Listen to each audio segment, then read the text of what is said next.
we're going to go over all the steps that precede turning on your engine. Those steps are essential to ensure your aircraft's integrity and that everything is in order for a smooth and seamless flight. First of all, stretch your legs a bit and take a look at your aircraft and your surroundings. We never took much time to look at our aircraft from the outside, so take your time if you want to inspect it. You might have noticed some extra bits on your aircraft. These are the covers and chocks. Covers are installed when the plane is not in use and are meant to avoid damaging its sensitive parts. Chocks are there to immobilize the aircraft. You'll need to remove them before takeoff.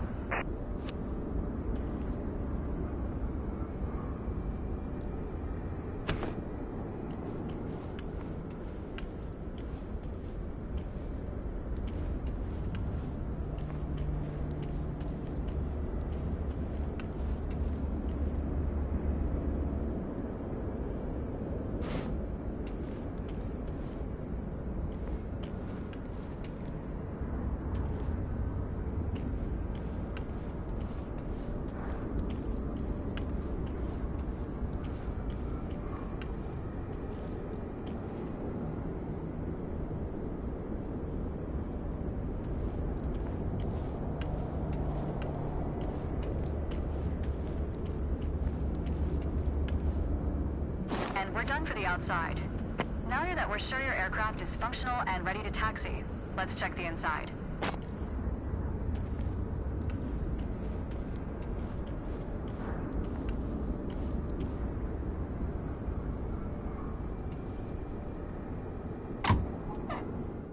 Let's get to the matter at hand. You've been given an EFB, also referred to as an electronic flight bag. It's a tablet that stores critical flight information and is the ideal tool to prepare your flight plans and enhance your piloting experience. Open it and take a look. Feel free to follow a quick guided tour of its features.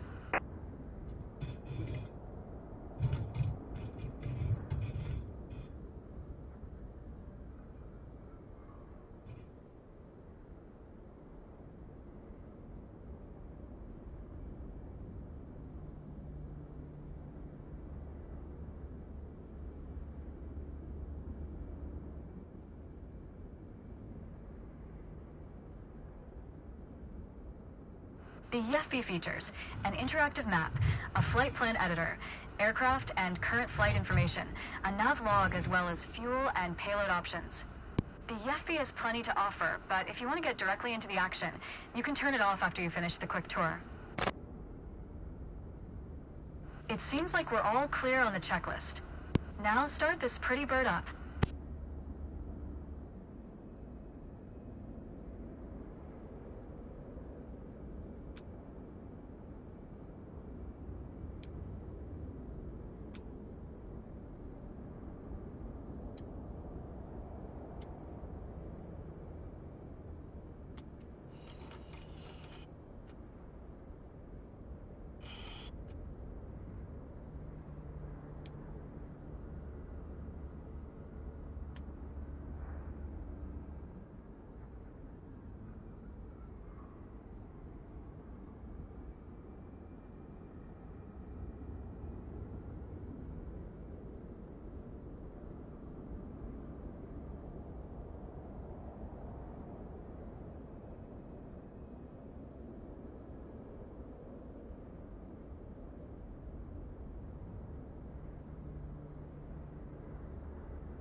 that we've covered all the preparations, let's get to the good stuff, shall we?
To talk about taxiing. Taxiing refers to moving the aircraft on the ground under its own power. In particular, getting from the ramp out to the hold short point on the edge of the runway. Steering on the ground is managed through the rudder pedals. That's right, unlike driving a car, we turn by using our feet. Okay, ready? With the throttle idle, release your parking brake. Okay. Now, gently increase throttle to get the aircraft moving.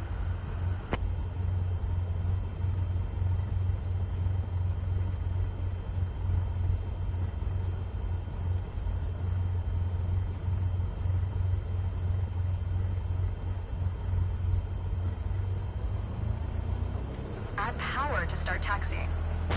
Go easy on your throttle. Use your rudder pedal to turn left and enter the taxiway. Increase throttle to gain forward momentum and then reduce RPM accordingly to match a fast walking speed while taxiing. Now, test the brakes. Good. Brakes checked. Taxi to the next exit, then come to a stop. Remember to control your speed with throttle and brakes. See the crossing in front of us? Stop before it, as if traffic was coming off the runway.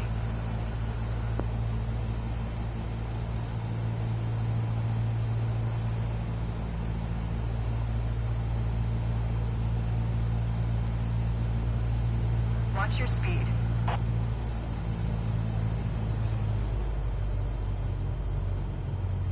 Watch your speed.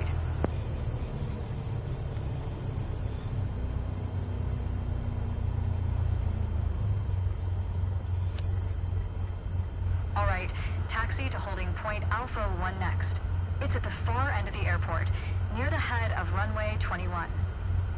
Stay as close as possible to the taxiway center, marked by the yellow line, and watch your speed.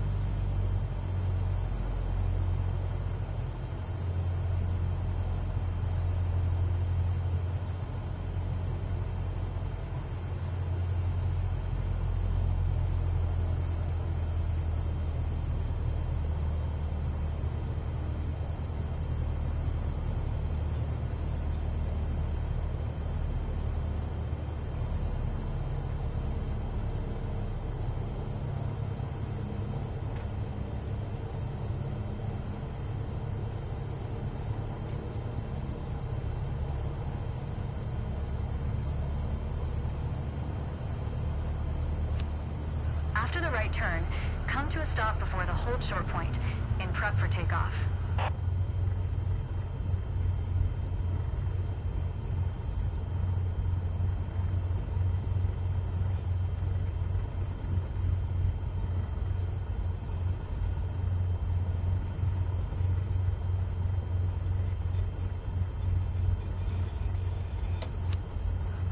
mastered that lesson. The next challenge will be to keep the aircraft under control while at full throttle for takeoff.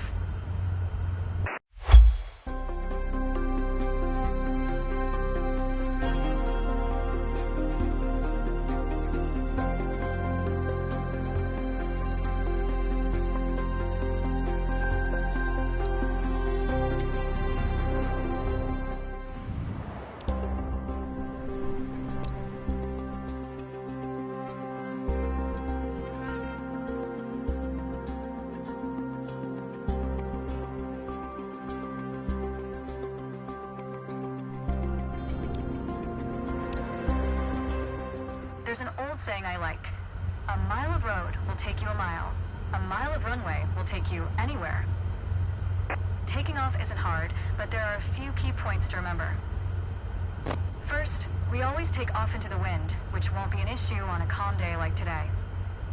Second, before we enter a runway, we always make sure it's clear. Check to the right to see if a vehicle is on the runway.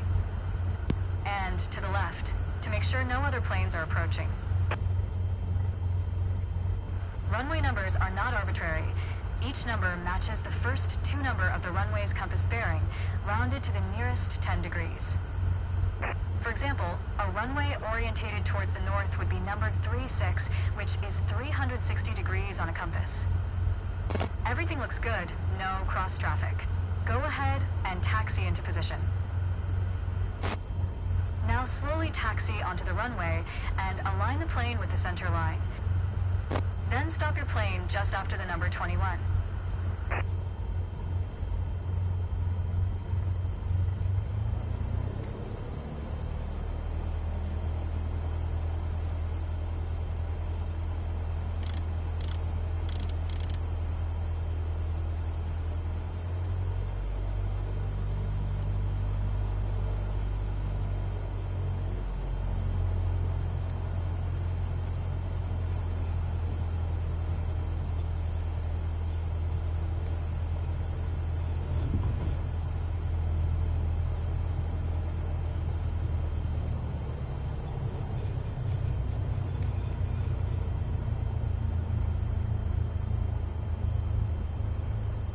Excellent.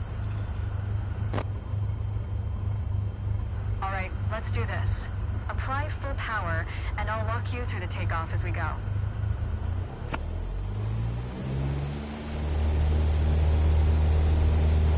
Use your rudder to stay on the center line, and keep pushing power until you reach 55 knots.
For this landing exercise, I want you to focus on the yoke only.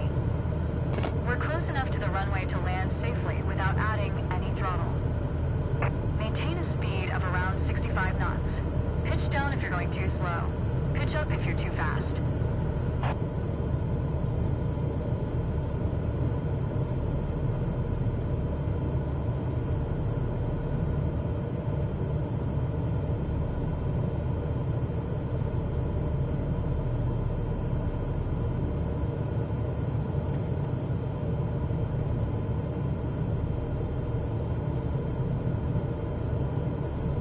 Keep your airspeed at 65 knots. When you're 10 feet above the runway, it's time to flare. To flare means to raise the nose of the aircraft to slow your descent for a softer landing, but without ever leveling off or climbing.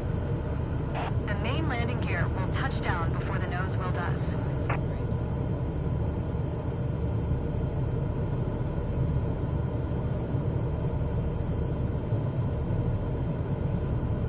We're coming up on flare height.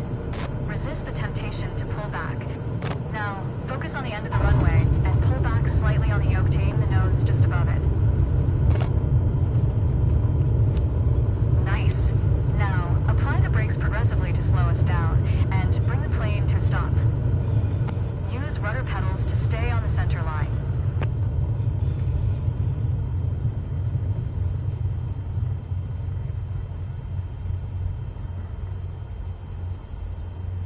Well done. But there's room for improvement. Keep in mind that approaching the runway at the right speed is key to a good landing.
First part of this landing exercise, I want you to stay on the glide path by using the throttle. You can make small corrections with the yoke to stay aligned with the runway.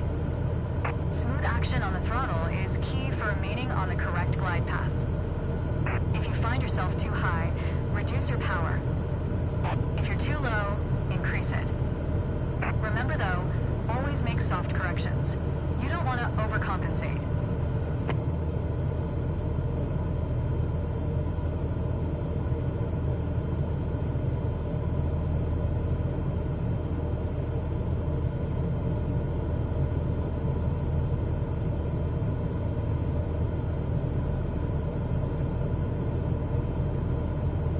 Now you can use the elevator to land.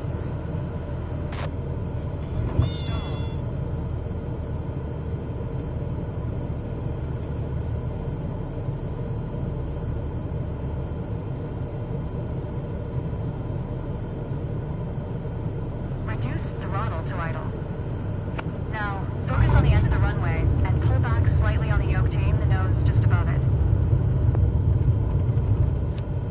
Nice. Now, apply the brakes to slow us down and bring the plane to a stop.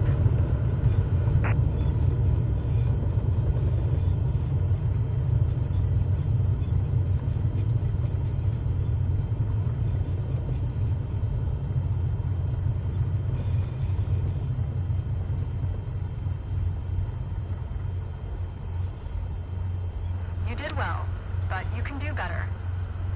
Resist the temptation to pull back when above the flare height.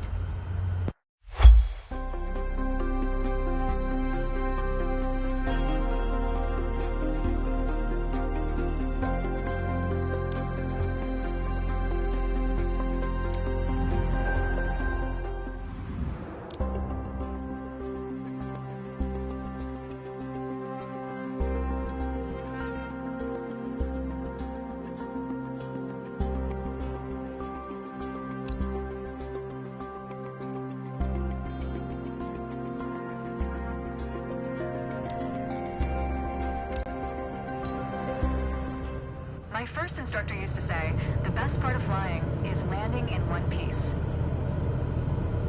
Today, you're in charge of bringing us in for a safe landing.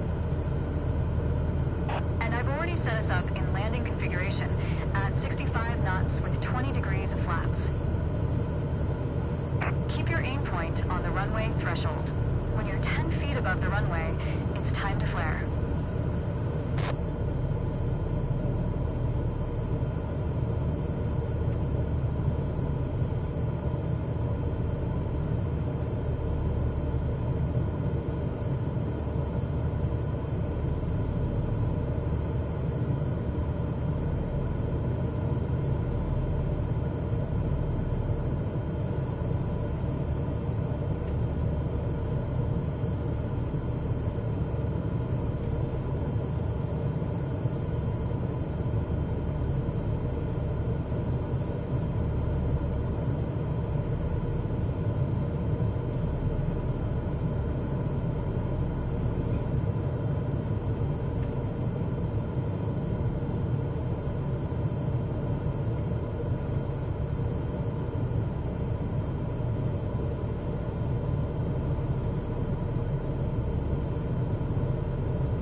Throttle to idle.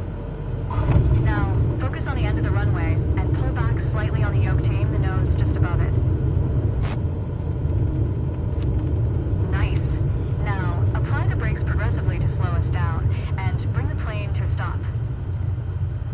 Use rudder pedals to stay on the center line.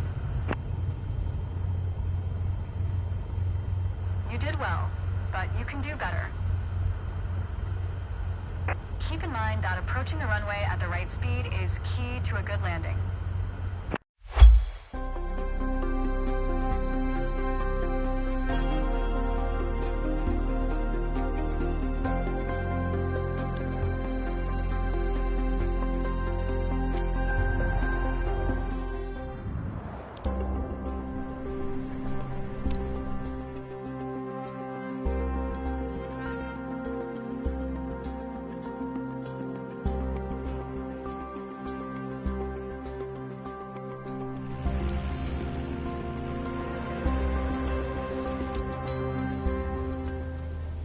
Okay, we're currently flying on the downwind leg at the standard traffic pattern altitude of 6,000 feet. It's a flight path parallel to the landing runway, but in the opposite direction.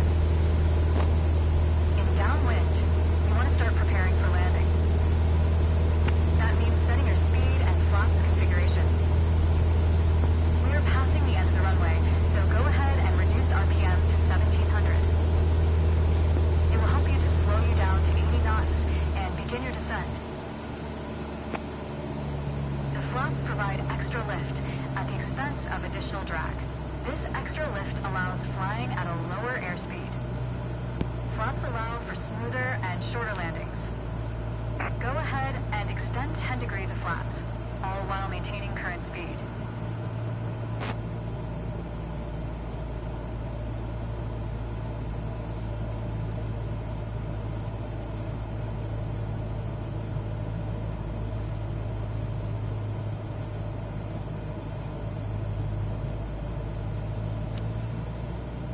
Turn left onto the base leg.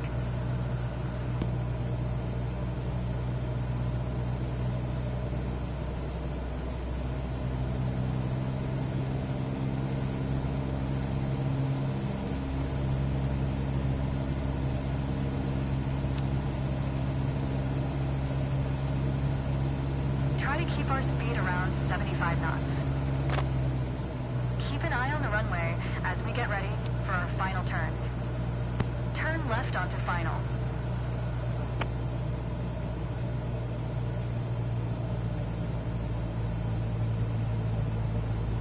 Make your left turn onto final.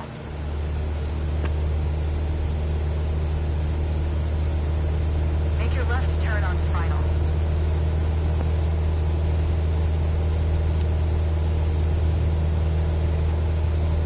Keep a stabilized approach with 65 knots airspeed and prepare for landing. Use throttle and flaps as required to adjust the glide slope.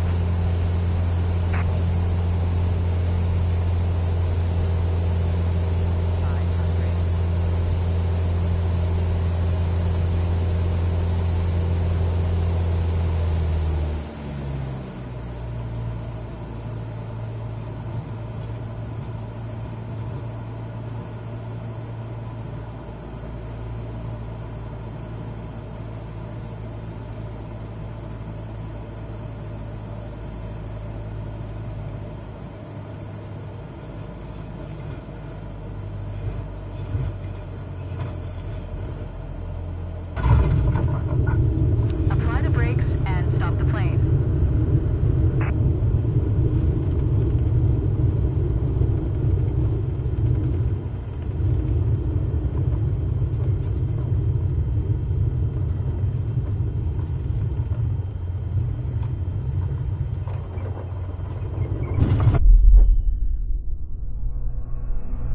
That was all right. A little more practice will help your accuracy, though